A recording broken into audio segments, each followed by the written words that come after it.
The ability to easily program and visualize a PID loop can be a huge advantage for any engineer, because that way you can focus on your process and not how to apply it. Let me show you how easy it can be. As you can see, here's a 1516 controller. We also have an analog card with RTD and thermocouple inputs. I do have a resistor wired in and a thermocouple, and this is what we want to create the PID loop for.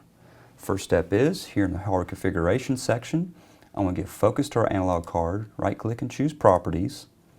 Channel 0 is where the thermocouple is wired into, so I want to go down to the measurement section of this channel and change it from voltage to thermocouple. Okay, so the next step is programming. What I want to do is give focus to the main OB. As you can see, we have no code.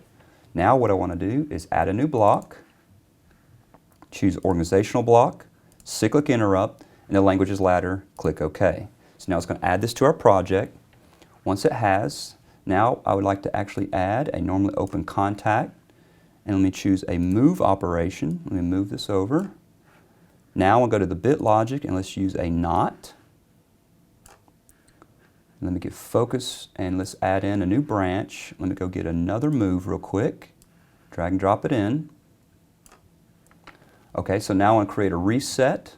Let me drag another normally open contact and one more move.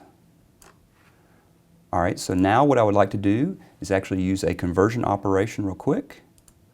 Let me choose a normalization. Drag it into this one. There we go. And then, last but not least, on the technology section, let me choose the PID compact. Let me drag and drop this in. Accept the default data block. And now our code is complete. The next step is tags. From the global library perspective, I can actually save function block groups, hardware configurations, and even tag databases. That way I can reuse the code over and over again, creating engineering efficiencies in my daily work. What I like to do is come over to our libraries, give focus to my tag database. Let me drag and drop it into the PLC tags. Now I actually want to give focus to all this code. Let me drag it up to the top here. So let's actually start programming. And let's tie the start to this normally open contact. Here's our set point on the back side of the move. Let's click on Control. Let's drag another one down. And let's do it a third time right here. And the reset happens to be this normally open contact. On the input, this needs to be a real, so let's do a 40.0. And this one's a 60.0. And on the reset, it's going to be a 0.0. Let's go down to the normalization. Let's grab the actual temp to the value input.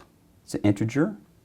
And we have a min of 0 and a max of 10. And on the output, let's get the actual temp scale, because this is going to be a real. Let's grab the set point and drag it over to our PID compact. And let's get the actual temp to the input. And last but not least, the heater. Let's drag and drop it to the actual output. So now our tags are tied to our code. The next step is doing the actual configuration of the PID.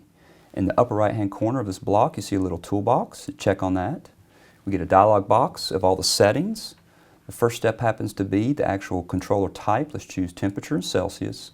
And this is the version 2 PID compact and has a couple of differences, one of which is right here, the set mode 2. We can actually change it to automatic mode. That way, if you go from start to stop or power cycle it, it always goes to automatic mode and starts up immediately. The next thing I like to do is input-output parameters. On the output side, I want to change it to output PWM because we're going to do a pulse train output for this resistor, this heater. Now I want to go down to the process value scaling, and I want to change this high to 1000. And last but not least, on the output value, we also have something reaction to error for this new version 2 PID compact. We can do a substitute value or whatever the last known value is. That way if there's an error, he just maintains steady operation mode. All right, so now we've done everything. Let's give focus to our PLC and actually click on the download arrow button. Now it's going to compile the fact that we've added in all these changes. Once it's done, we can actually click on load. Now it's going to load this down to our controller. And once he's complete, we can click on finished. The next step is visualization. What I would like to do is come over to a 12-inch comfort panel, and let's double click on the trend screen. Let's give complete focus to it. Click on fit to screen. Now at this point, I want to drag and drop this control icon called the trend view. This is an ActiveX control. Let me resize and refit him. Now let me actually give focus to him, right click and choose properties. Let me add the first variable in, and let's change an attribute. Let's change it to a blue line instead of black. Click OK. And let's go find one of our variables. Let's do the temp scale. This is a real. Let's add another one. And let's use the set point. There it is. Click OK. Now we'll come to the left value access, and let's do auto size.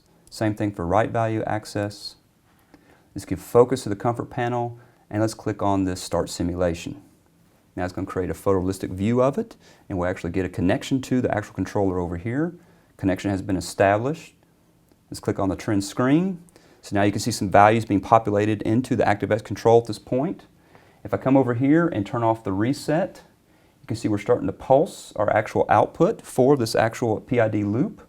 And at this point, you can start to see the rise up to the current set point of 40. From the code perspective, if I turn it on, you see we hit a new set point, and we'll continue to rise to meet the new set point. I was able to do all this visualization and control in just a matter of minutes. Now that's engineering efficiency.